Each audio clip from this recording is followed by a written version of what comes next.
What's up, everybody? Podcast is sponsored by Firecracker Farm out of Florida. Alex and his family are growing hot peppers and infusing them into sea salt. As you guys know, I've been using this product for over a year and a half plus. Comes in these awesome push grinders. This one is Apocalypto from Eddie Gallagher. Shout out to Eddie for introducing me to the product. And now they're a sponsor. I have my own code. It's Food Origins Pod C for 10% off at firecracker.farm. 10% of the proceeds go to Operation 300 and Pipe Hitter Foundation.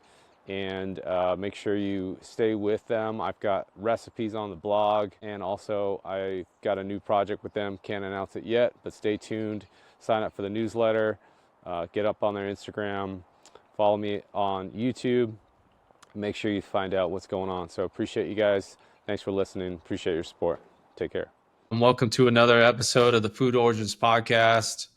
I'm honored to have Javier Contreras from Rancho El 17, 17, on the podcast. We have a mutual friend in Mark Melnick, who is the founder of Trex, as all you guys know, was on a previous episode. So Javier, thanks for being here. Thank you, Dave. It's a pleasure to being here with you, your audience. Yeah. The easiest way to start is kind of give us your background, where you're from, and then also kind of give us your ethnic background and where you're from. Okay, I was born in Ciudad Obregón, Sonora. Sonora is a state below Arizona in the U.S. And there are many traditions here. We are in the same as the Corn Belt in the U.S. Many companies here produce beef since long ago. I study accounting in Tec de Monterrey, and I am graduated from it. And I start since the beginning with Mr. Zambrano, the founder of Rancho El 17. It was my first job. It was my only interview I had before graduation. I had an interview with him, and he hired me 40 days before my graduation party. So that was my first interview and my first job since 2000. I've been working for Rancho El 17 in a beautiful and amazing story of how I helped him and me and other people to start an adventure to have a very, very high quality product for domestic and export market.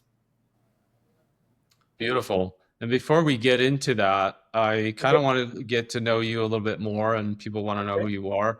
One of the fun things that I always talk about, what are your earliest taste memories? Like, what did you eat growing up?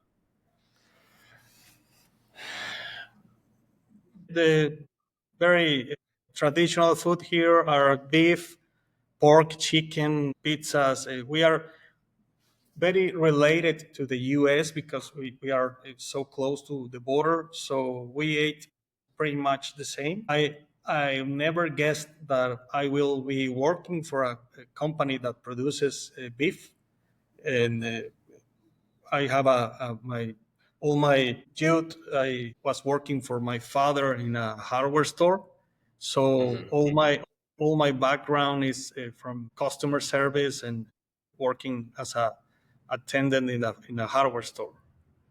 Was there anything that kind of reminds you of your childhood, like food wise, like something that your favorite eating all the time? My mother is amazing in the kitchen, so I always ate very good at home. My knowledge in food out of house start with Rancho El 17 because for my job I had to eat everywhere and taste everything. But I have all my reminds of food in my early years are very good homemade kind of food. Mm-hmm. Do you remember what kind of dishes? Because people want to know. Carne con chile colorado is like beef with a regional chile with tortillas and beans. Very good. Stews, cocidos, menudos, steaks, tacos, a lot of tacos in the Hmm. very unique south of the border style. The food is very good here. All the people that come to Hermosillo get in love with the food in this part of Mexico. Even the Mexicans that visit north part of Mexico that visit Hermosillo get amazed of what we eat every day as regular food. It's very good. Yeah, it sounds great. And yes, you are in Hermosillo, right? Yes, Hermosillo, Sonora is the capital of the state. It's just in the middle, and it's 1 million people live here, and there are many industries around. Like we have a Ford company here, mining companies, feedlot yards, agriculture. We have many industries going on here. And so, getting into your company and where you work for, since you started such an early age, can you give Yes. us the history about it? How it started? It didn't start by chance. I was in my last days in the classroom and I decided to send an email to all my teachers saying goodbye and thanks for everything that I learned in the college. And one reply told me that if I want to have a meeting with him, and I did. And he asked me if I wanted to work in Hermosillo or leave to Obregon. And I said that I will work in here if I find a good job. So he arranged an interview. He was a very good friend of Mr. Zambrano. So he arranged a meeting, and I have an interview with Mr. Zambrano, and he told me to go later to his office, maybe 40 days after that, and he hired me. He in a second interview, and I start working for him in Rancho 17, but with no position.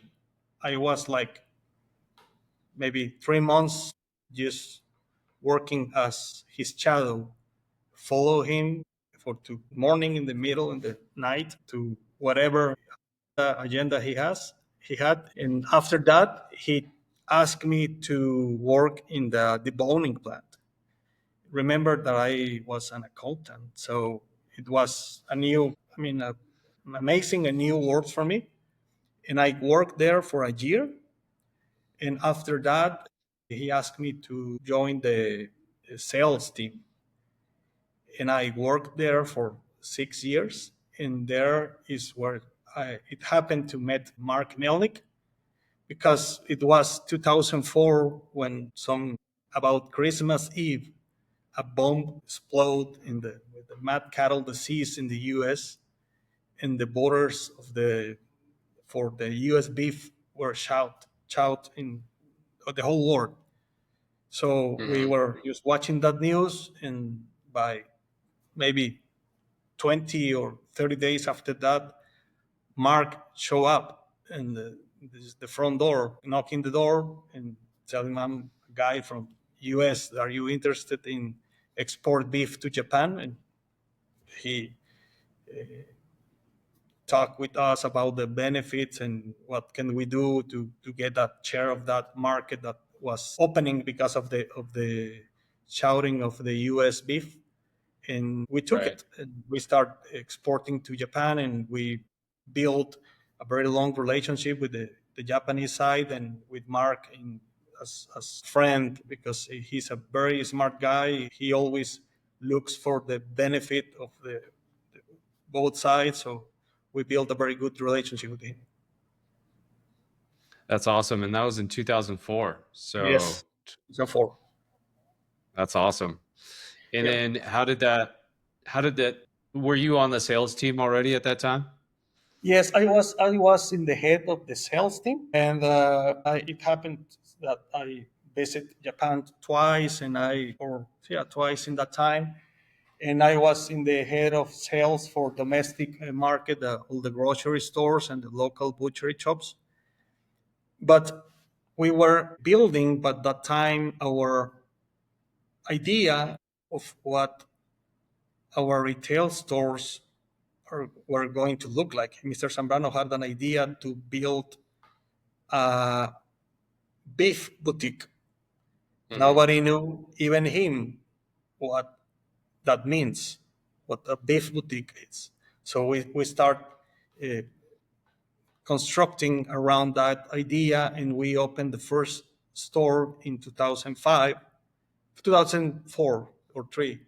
And but 2006 he asked me to be the head of that project. So that stores are called Taste. It's the same word in English, taste boutique. And we have right now 6 stores that are very nice and beautiful and very amazing business we built as Taste stores. In the same operation team that runs the Taste stores run other like 15 stores in the middle of Mexico called Rancho 17. They're very nice butchery shops that are in Mexico City, Guadalajara, Monterrey, and Querétaro. So it's the same team that runs Taste store, runs the Rancho 17 stores. We have up to 26 branches or stores right now that are owned by Rancho 17 and run by an operation team that are doing an excellent, amazing job. Wow. Can you give us kind of the history of Rancho El 17? Like, I know it started in 1996, right? And kind of bring us up to Yeah, now. Can you kind of give us the history?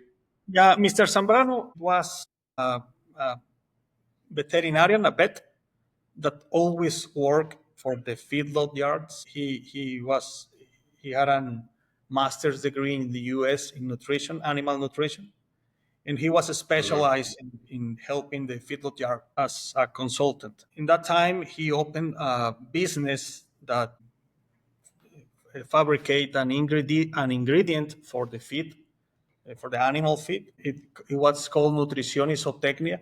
It was a very nice company that were having great numbers, but the industry in the late 1980s in Mexico, there was a crisis in the feed industry, and many of its customers just went bankruptcy. So in that moment, he he told me that he decided to start his own business as his own feedlot yard, and he Hmm. get a loan from the bank and bought 300 head of cattle, and he was determined.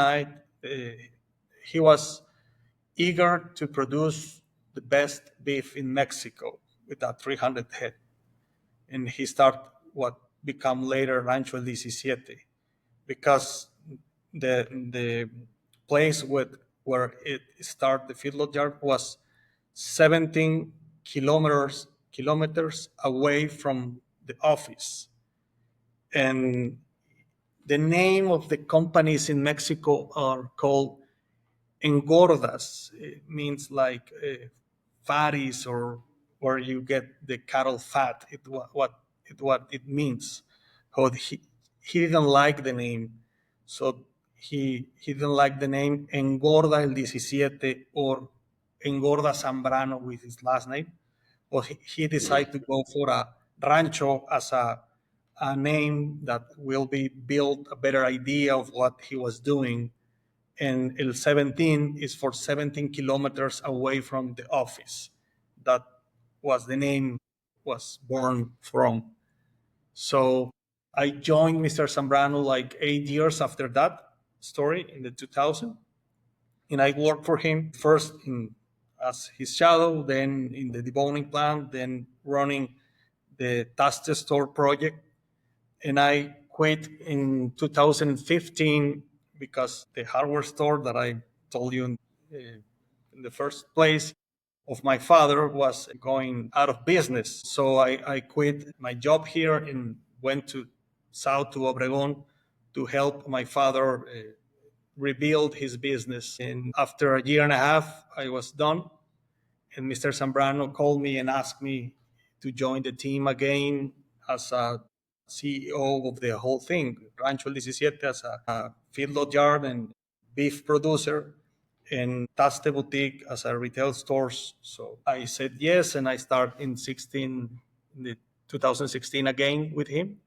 and I'm here in 2025 running a company that is very unique for his model and for what we are doing in Mexico, producing very high quality beef compared to what the US does in beef in other countries in the world.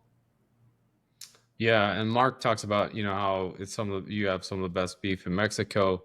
Can you explain a little bit about that? Like what kind of cows you guys are raising, and how long it takes to grow them, and the process, and kind of give us their background. Mark mentioned also like the kind of conditions they're at. You guys have a very unique region where they're raised. Can you Yes, guys a little background on that? Sonora has a long tradition of good cattle, and Chihuahua is our neighbor below New Mexico and some part of Texas. They have good cattle too. Below there's Durango. There's another state that has very good quality beef cattle quality. So we get our cattle from all the very best regions in Mexico: Sonora, Chihuahua, Durango, mainly. European breed. Most of the cattle that Sonora, Chihuahua, and Durango produces go to the U.S. as cattle, but some are kept in Mexico in our feedlot yards. We get the cattle at 250 kilograms and put 200 more days till we get like 550 kilograms. That's the slaughter weight. We put much, very hard effort to the quality of the cattle, but also in the quality of the feed. We get corn, very yellow corn from Chihuahua. It is a very good place in Mexico that produces a very high quality corn, yellow corn. We get the corn from there. We get the alfalfa from the northern part of Mexico in the Mexicali area. We get molasses from center part of Mexico, and we produce a very high energy and high protein beef ration for the cattle. So we get an excellent performance of the animals in the feed. They do gain weight, but they also gain flavor and get a good marbling. So we end up with a very competitive product for the domestic market and also for the export market. We we are very proud of what we do because our customers, our clients love it. That's a very nice reason to do what we are doing every day because we like that. We like to satisfy the market. Yeah, for sure. The end product always shows, you get direct feedback when they get to cook it and eat it. Yeah, that's the chance we have, but this very unique model that we have retail. We own retail stores and we operate retail stores.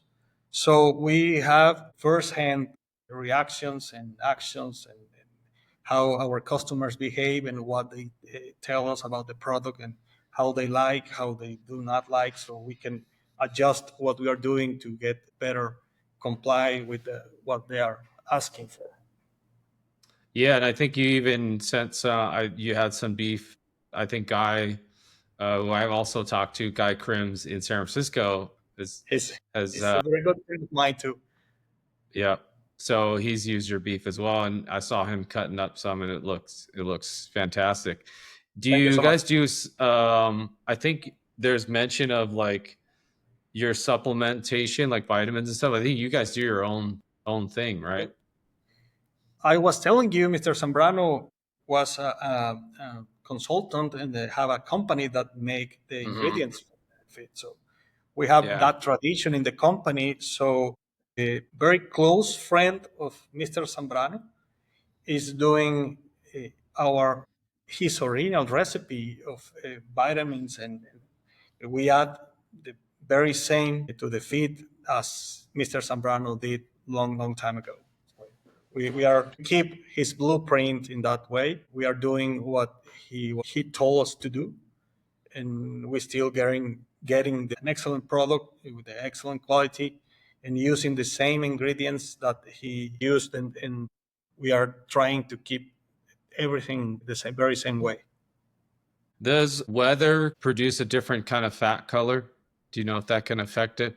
I think the weather helps a lot to the, the how the ingredients taste, and what the beef it's get it taste from the feed. I mean, we use very high quality yellow corn from the Chihuahua. We get Mm-hmm. the alfalfa from Mexicali. The cattle that born in the Sonoran ranches and Chihuahua and Durango get many of the it taste from what they ate in the young stages. So we benefit from that, and we get a very unique flavor at the end of the feed. In this business, you had to taste beef from everywhere. So I have tasted beef from Australia, from Japan, from US, from Canada, from Mexico, and our beef it definitely tastes different. It get its flavor from what the cattle eat at the ranches when where they born, and then with our mix in our feedlot yard gets a second part, and we get a very unique and strong beefy flavor that many people likes very much. Nice. Yeah, I mean, what breed of cattle do you guys have? European breeds, Brangus, Angus, Beefmaster, Charolais. It's what we get, and you'll see if you get to see the feedlot yard. Very nice animals, very beautiful animals, and they behave different in the feedlot yard because some are better for this kind of weather and some suffer a little, but they do amazing in the feedlot yard. Then, with the operations and then the taste boutiques, you said you have 6 of them at this point? We have uh, 26 stores. Mm-hmm. 6 stores are in the format of Taste Boutique. There Mm-hmm. are stores that have beef, pork, chicken, fish, shrimp, the seafood, vegetables, beer, wine. It's a small Full retail. service, yeah. Yeah, it's full service. We have everything. We have salads. It's like a small retail grocery store, And where are some of those located? like a small Whole Foods. Pardon me? Where are some of the locations for those tasty boutiques? Hermosillo. Oh, okay. We are in Hermosillo. It's a million people city. We do get 140,000 customers per month. They are very busy stores. We have everything for breakfast, lunch, supper, and celebrations. If you want to watch the Super Bowl, you go to Taste Store and you get whatever you need for to watch the game. If you have a birthday party, you go to Taste Store and you get everything for your birthday party. If you want to eat, you go to Taste. You want to breakfast, you go to Taste. So we have many customers go to our stores 4 times, 6 times per week. Mm. Very busy stores. And then we have a format that are called Rancho el 17 that there are only butchery formats that are smaller, and they are in Mexico City, Guadalajara, Querétaro, and Monterrey. They are very much small operations, but only focusing on the butchery side. They are only butcher stores. That's the whole thing. Hmm. That's awesome. And Yeah. do you guys also do you guys have an online shipping program as well? Yes, we have an online stores. You order in Mexico City and you receive the beef in the very same day. Same in Monterrey, same in Querétaro, and it's starting right now in Guadalajara. You order online and you receive the beef the very same day. And in the rest of the country, you receive the very next day you order your beef. Are you also shipping to the United States as well? We are exporting beef to California, to Hmm. Arizona, and to Texas, to Okay. 4 or 5 distributors there. We do not have operations in the US, but we sell beef through distributors there. Got it. What are your favorite cuts for beef? Of course, the ribeye, the chokai, and the tenderloin. I Hmm. always, for grilling, of course, it's my favorite. I like burgers, I like brisket, of course, but for grilling, ribeye, the chokai, and the tenderloins are my favorites. Hmm. I like And beef is a lot. that, yeah, I would think you have to, Yeah, it is. right? We are in love with our product, and sometimes we get high on our own supply. Yeah, and it sounds really good. I look forward to trying it. And then do you have something that like, maybe there's some different cuts that you want people to know about? Because like the beef does have the main cuts, like you mentioned, ribeye, tenderloin. Yeah, we Sometimes like people like the big beef ribs, those get smoked. Are there some other cuts that you like to highlight and yeah things that you see people making with yeah we different cuts? yeah we learned a lot from our operations for the Japanese market. They make us discover long time ago new cuts for us. There are two cuts in Taste that were from that experience. In the US, it's called the Denver steak, but we discovered the Denver steak long time ago, exporting that piece to Japan. And we changed the name of that. The name of in that time for Japan was Chuck Flap Tail. That was the name of the cut for the Japanese market, and was a very bad name for domestic market. Nobody would ever have a clue of what that cut is. So we changed the name and we called them Tablita de Lomo. And later, like maybe 4 or 5 or 6 or more years, the US start promoting the cut as a Denver steak.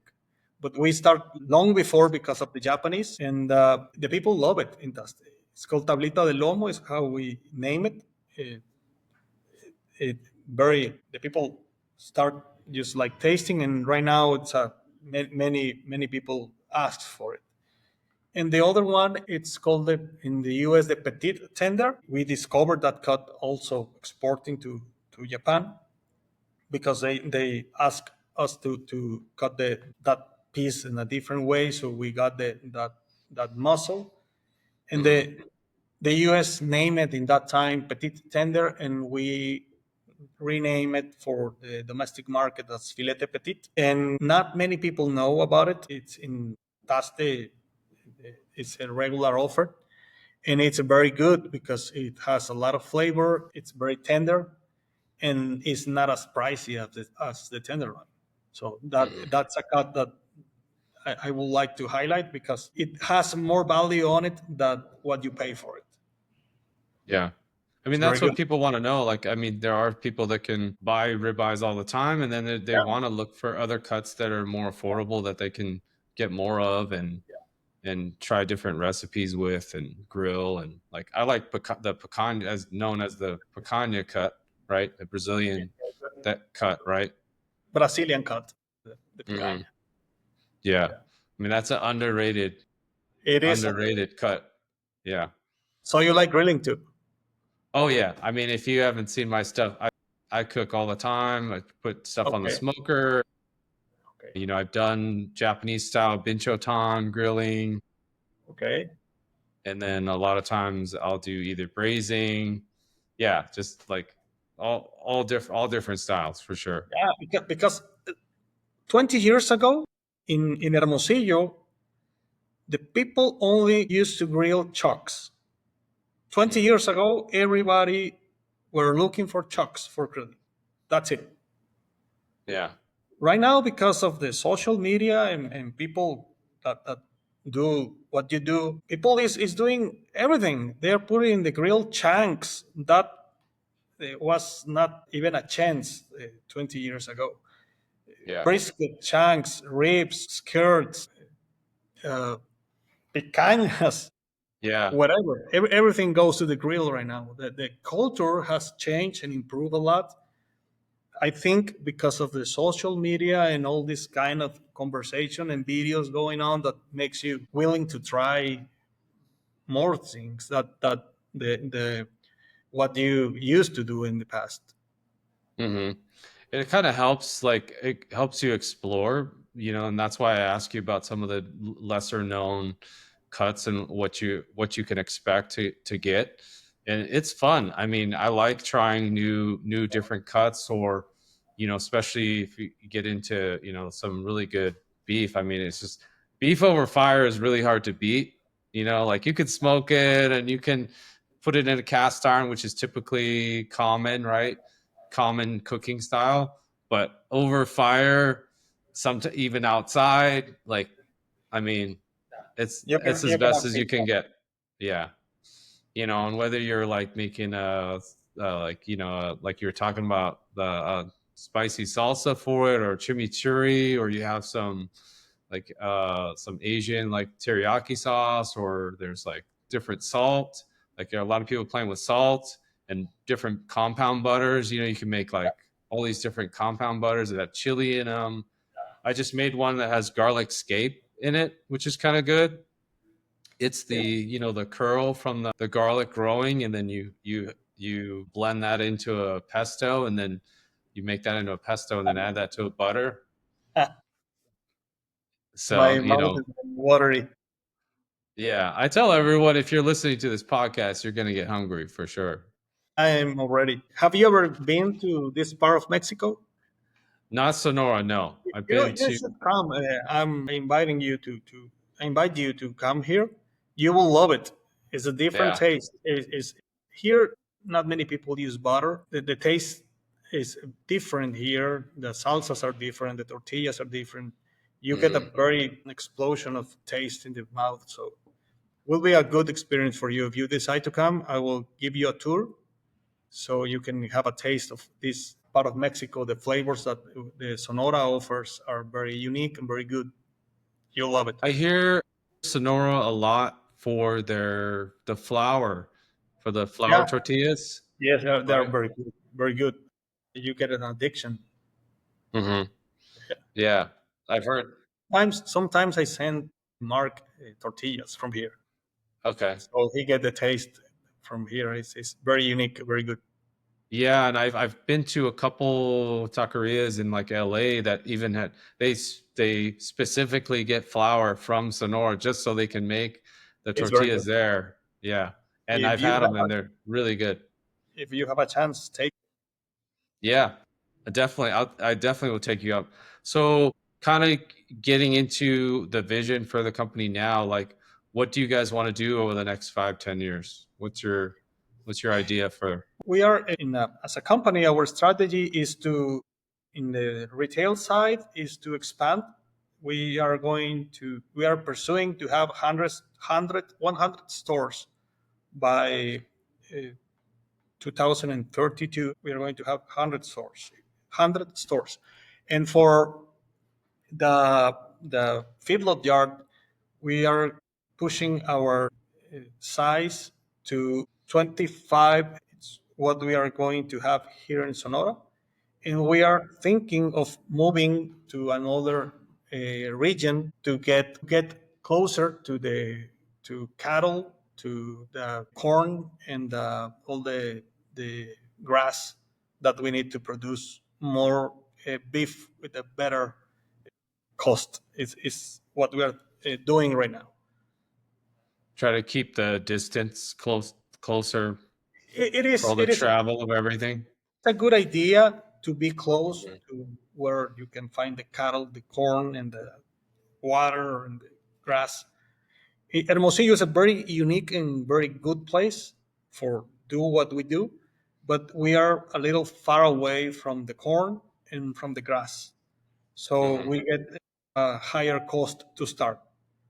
Yeah. So we are thinking to get the operations here up to 25,000 head in the feedlot yard, and then move to another location to get another 25,000 head elsewhere.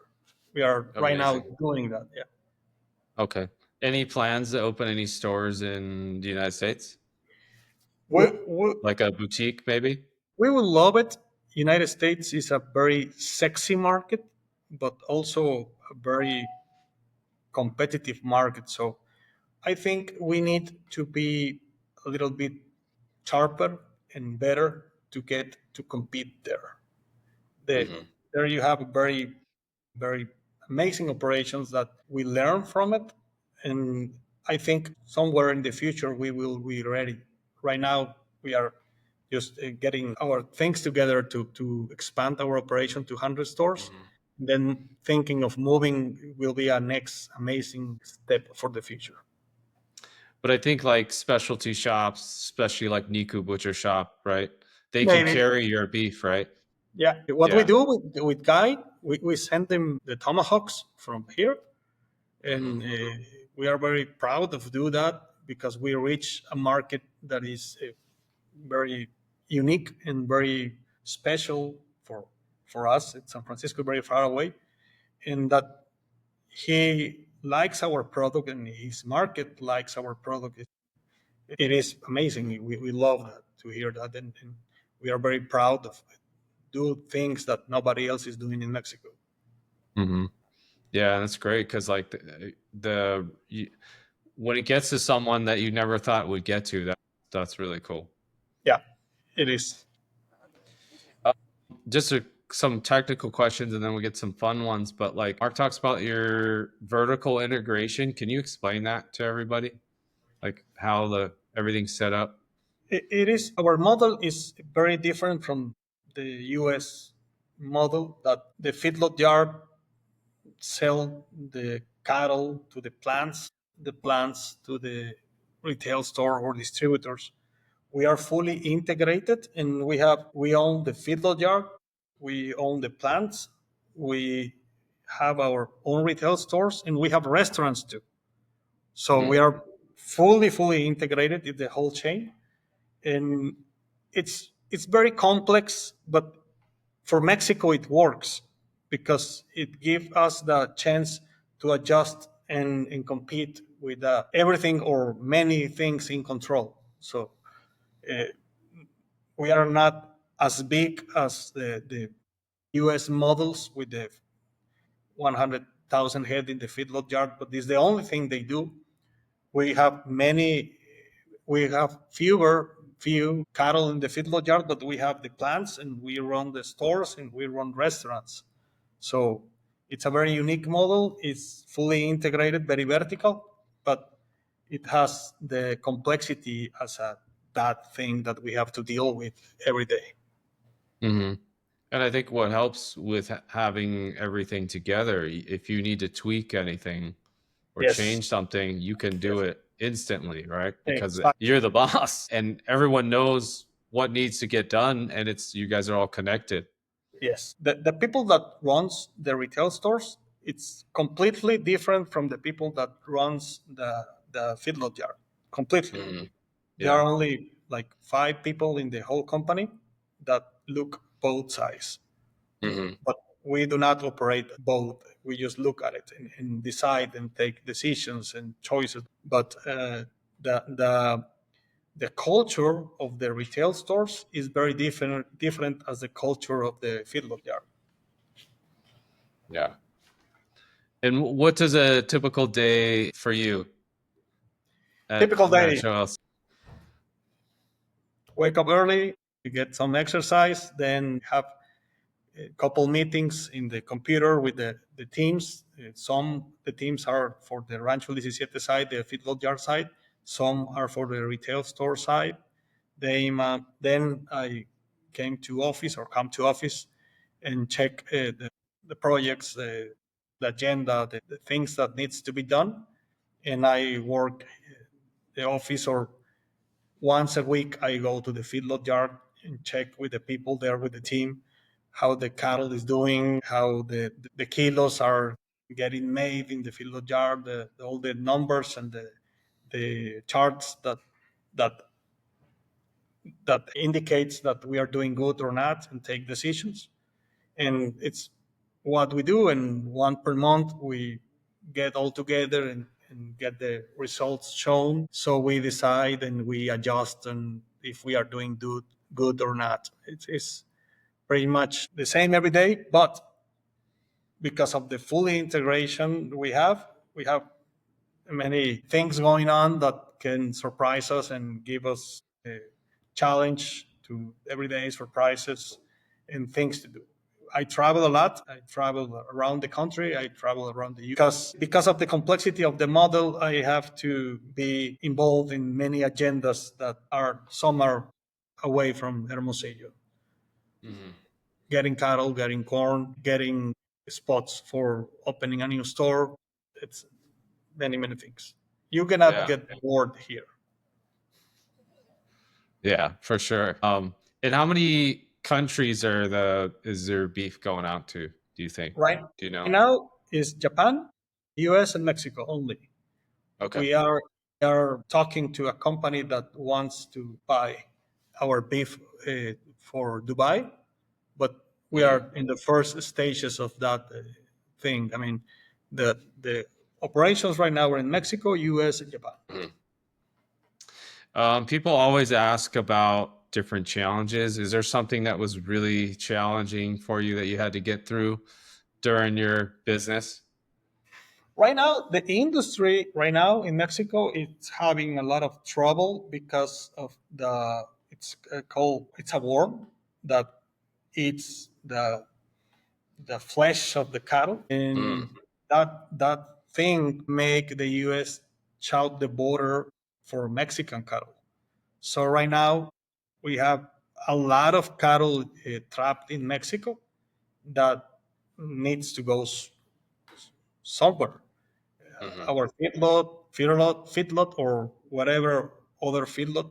But that cattle here that are not supposed to be here, it's demanding more grain, more grass, and more resources that nobody was prepared to do it.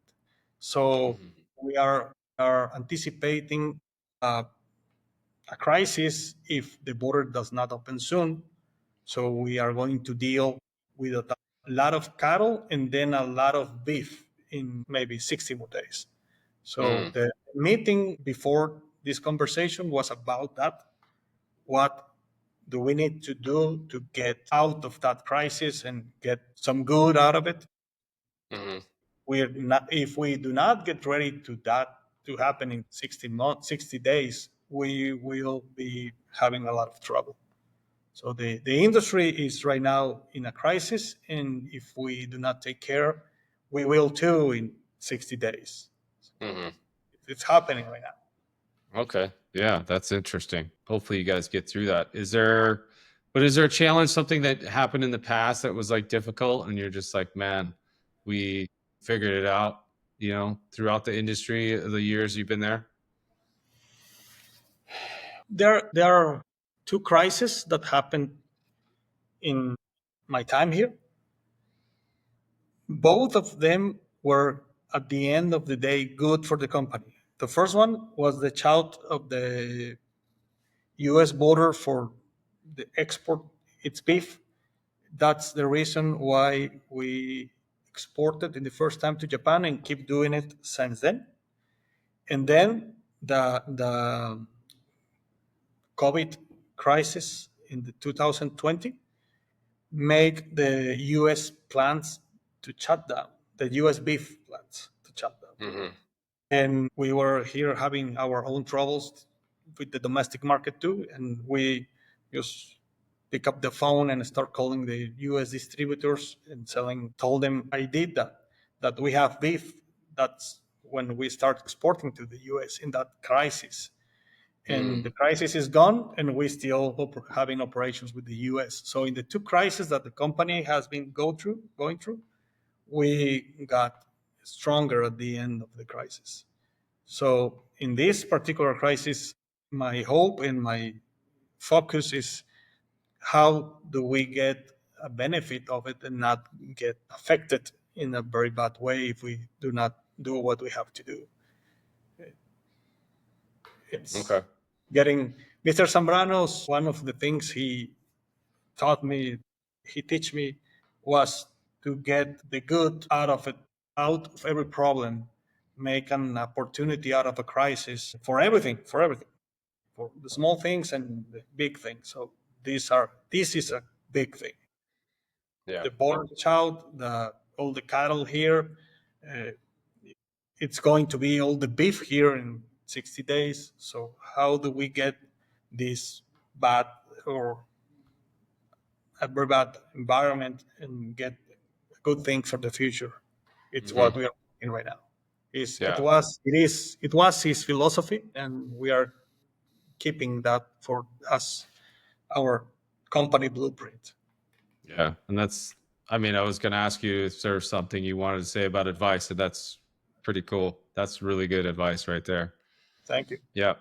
Before I close it out, I want to give you the floor to promote anything. Obviously, we'll talk about, at the end, we'll let everyone know you guys have social media, you got a great website. But is there anything you want to promote that's coming up that you guys are working on? I know you have your locations, but is there something with the beef or anything that you guys got something new coming up? We are a company that likes to do the things in the very best possible way. We do our operations respecting everyone in the industry, the government, environment, people that work here, our customers, and what we do, the final product has the intention to get value, a lot of value for our customers. We like to produce high quality beef, but we also like to produce high quality people that do good for our society.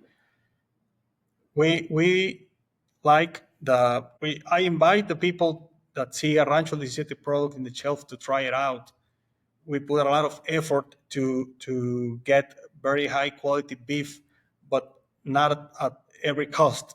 We respect the society, the government, the environment, the people, the cattle. We put a lot of effort to have a happy cattle that eats well, rest well, drink well, and have a very happy life because we believe in respect the animals and the environment and everybody in order to get a product that satisfied and get value, true value to the markets that we reach. We are pushing, very eager to get to more people in the U.S. because it's a very huge market and it's growing, and the people are happening to like our product, and the the the efforts we are doing is the people to get to know what Rancho 17 is and means.